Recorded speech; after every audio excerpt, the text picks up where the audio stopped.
Bonjour à tous, je vous fais une petite vidéo économique, c'est la petite vidéo surprise du jour sur l'endettement des entreprises françaises.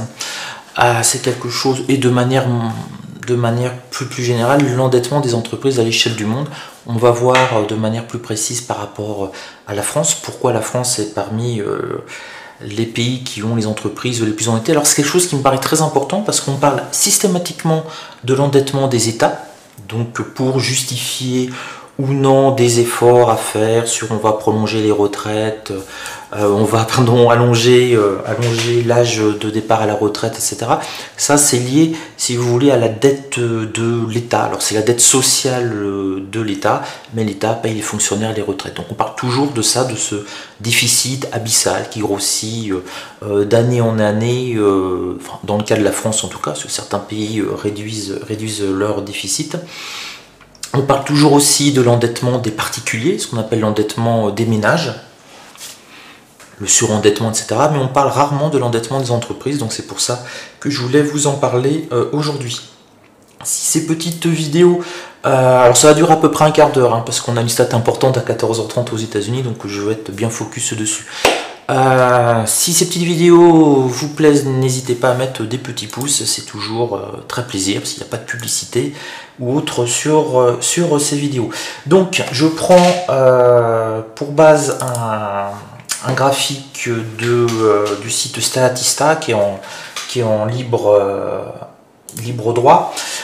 Sur la source, c'est la BRI, la Banque des règlements internationaux, et on voit que la dette des entreprises françaises sont effectivement au plus haut.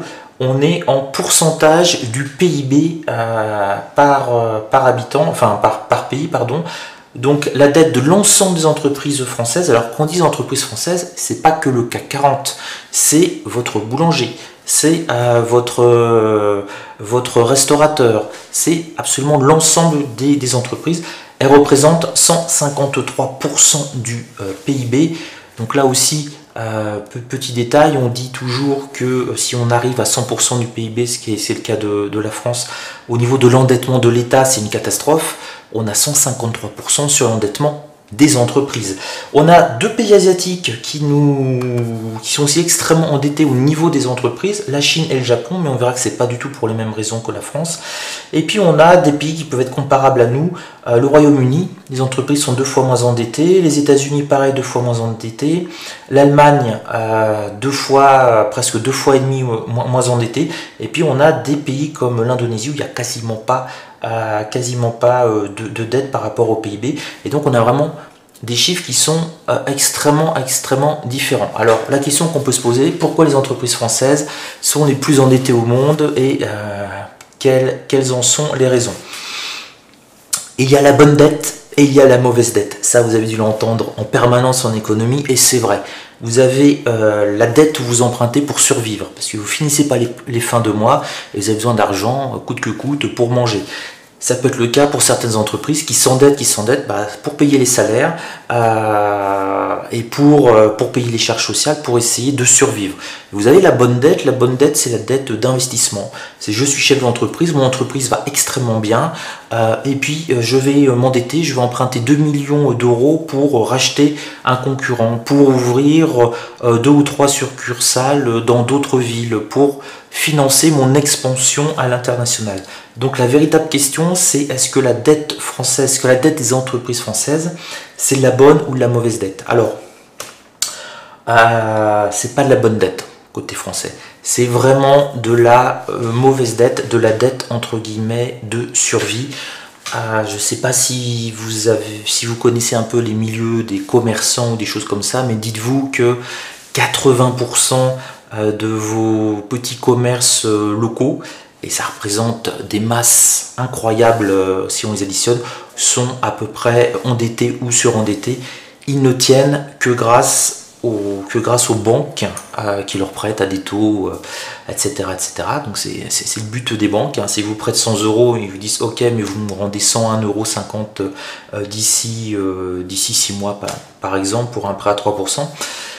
C'est plutôt de la mauvaise dette côté côté français, c'est la dette entre guillemets de survie, et les commerçants, par exemple, j'avais mon oncle qui avait 2 magasins de Wi-Fi dans les années 60-70, ça marchait du tonnerre de Dieu, et puis les grandes surfaces sont arrivées, et il a eu du mal à vendre ses téléviseurs et compagnie, donc il a tenu 20 ans de plus, mais il a dû s'endetter, et certains mois il ne savait pas s'il n'allait pas fermer son entreprise. C'était la banque qui lui apportait un petit peu d'oxygène, mais qu'il devait rembourser, c'était bien entendu compliqué, mais comme ça vous avez énormément de petits commerces des PME qui survivent difficilement. La dette chinoise, c'est pas tout à fait la même dette, c'est une dette de croissance. Parce que en Chine, bon, vous le savez, c'est l'expansion totale, c'est à la fois l'Eldorado et le Far West. Ça construit de partout. Donc les entrepreneurs chinois sont extrêmement endettés, mais c'est pas pour payer les salaires, c'est pour lancer le prochain chantier, c'est pour louer 5 grues de plus, pour lancer le prochain immeuble, etc. Donc c'est la dette entre guillemets positive à partir du moment où l'économie ne s'écroule pas, parce que sinon vous allez avoir des buildings qui vont s'arrêter en plein milieu et qui ne seront jamais finis. Ces entreprises pourraient faire faillite. Donc entre la France et la Chine, la France c'est, j'allais dire, une dette négative un petit peu défensive de survie. Et le Covid-19 n'arrange rien, c'est pour ça que le gouvernement est extrêmement inquiet, parce qu'on a énormément d'entreprises en France, des TPE, des très petites entreprises, voire des PME qui n'ont pas 3-4 mois d'avance de trésorerie pour survivre. J'allais dire, ils survivent presque au jour le jour, disons au mois par mois, et c'est pour ça que l'État a poussé les banques et a dit on va vous prêter pour tenir la période Covid, mais ça va encore faire exploser la dette des entreprises, parce que prêter pour survivre en attendant que le Covid passe, c'est une très bonne chose. Par contre, il faudra rembourser un moment. Donc pour rembourser, il va falloir qu'il y ait de l'activité, ce qui n'est pas garanti. Au Japon, c'est un tout petit peu différent, parce qu'au Japon, ils ont une phase de déflation. Au Japon, c'est-à-dire que les prix se mettaient à baisser. Ils ont été parmi les premiers à inventer les taux d'intérêt négatifs, donc ça vaut le coup d'emprunter en fait au Japon. Donc vous pouvez vous endetter, parce qu'en fait en empruntant vous vous désendettez aussi un petit peu. Je vous explique rapidement. Vous avez emprunté 1 million d'euros à 3%, et puis donc vous remboursez, et puis tous les au bout de 5 ou 6 ans, les taux d'intérêt sont à 0 ou négatifs. Donc qu'est-ce que vous faites? Vous allez réemprunter entre guillemets ce que vous devez à la banque à des taux beaucoup moindres, vous allez rembourser la banque, et puis si vous n'êtes pas con, si les taux sont à 0, quasiment négatifs, vous allez prendre un peu plus de dette. Donc grosso modo, ce qui s'est passé pour le Japon, une partie des entreprises japonaises, les petites et tailles moyennes, se sont en fait désendettées. En s'endettant, ils ont lissé leur dette. Tout simplement, c'est ce qu'on a aussi classiquement. Si vous allez voir votre banquier que vous ne pouvez plus rembourser, vous allez étaler votre dette, et puis vous allez négocier comme ça des échéances un peu plus basses, et c'est un petit peu ce qu'ont fait le Japon. Ils ont emprunté pour rembourser des dettes avec des taux d'intérêt qui étaient élevés. Bon, c'est un grand classique. Si par exemple vous avez emprunté, vous êtes toujours en train de rembourser un prêt immobilier à 7%, à 5% ou à 4%, c'est peut-être le moment d'aller voir votre banquier pour emprunter de l'argent à 2% et le rembourser, et puis payer ce qui vous reste à 2%, et au lieu de payer 6 ou 7%, vous allez gagner des dizaines de milliers d'euros comme ça. Les autres entreprises, on voit, qui nous ressemblent beaucoup plus, les pays qui nous ressemblent beaucoup plus, Royaume-Uni, États-Unis, Allemagne, sont beaucoup moins endettés. Alors la question, c'est pourquoi? Je pense qu'il y a une clé de cet endettement des entreprises françaises au niveau mondial, c'est la fiscalité. La fiscalité française, vous le savez tous, que ce soit sur les particuliers ou pour les entreprises, est la plus élevée du monde. Donc du coup, c'est difficile pour les entreprises françaises d'avoir beaucoup de cash. Je vous prends juste un exemple. Vous êtes une entreprise aux États-Unis. Vous êtes installé dans l'état du Delaware. Vous vendez à des clients européens. Votre fiscalité sera de 0%. Voilà.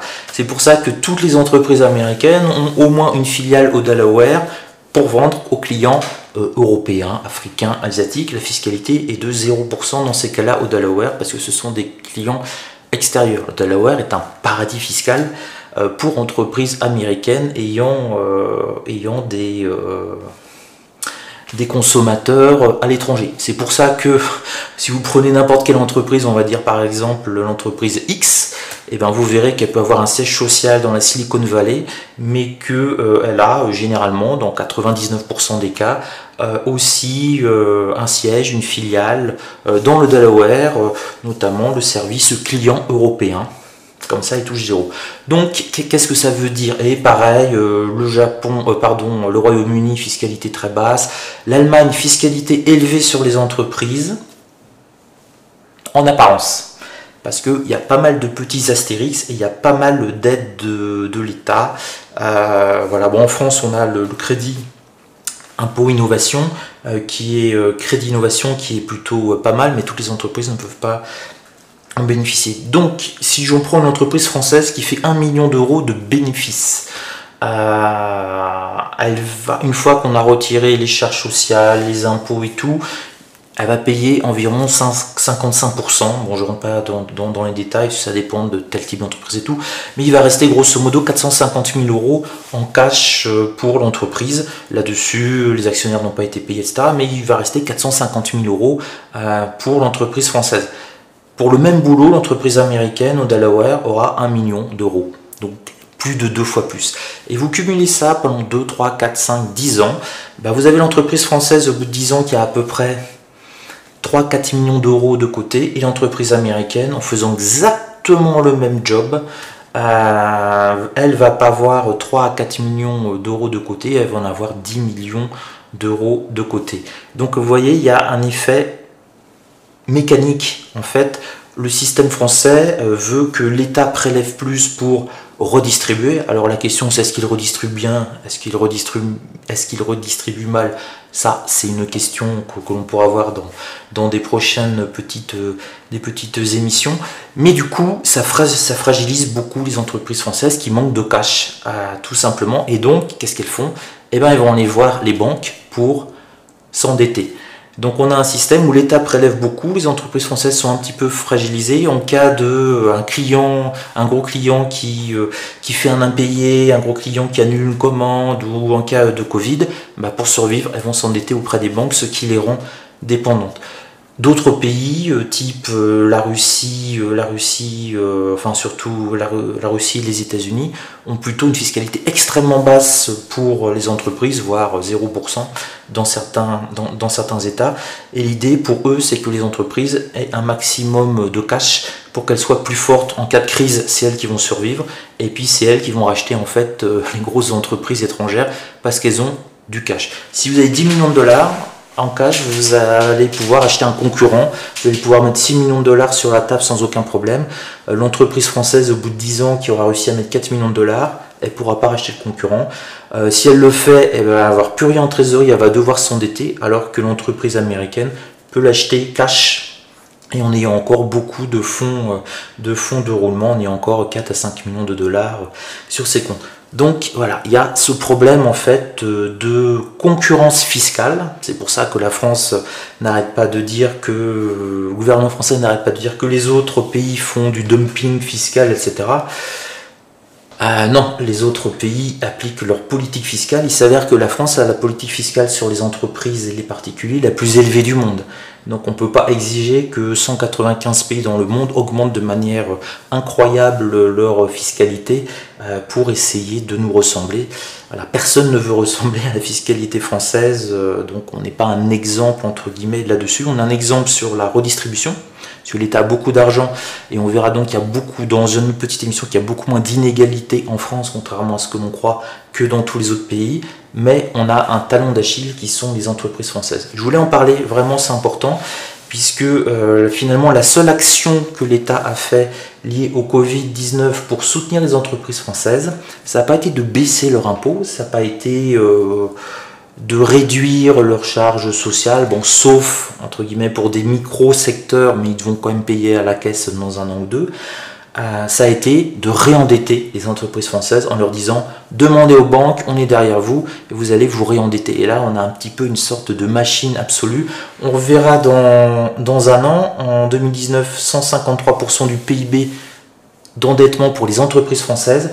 On verra si on ne sera pas à 180 ou 200%, pourquoi pas, à la fin de l'année 2020, parce que la seule réponse qu'a fait l'État n'a pas été une réponse, à dire, structurelle, ça a été de endettez-vous encore plus, encore plus, encore plus.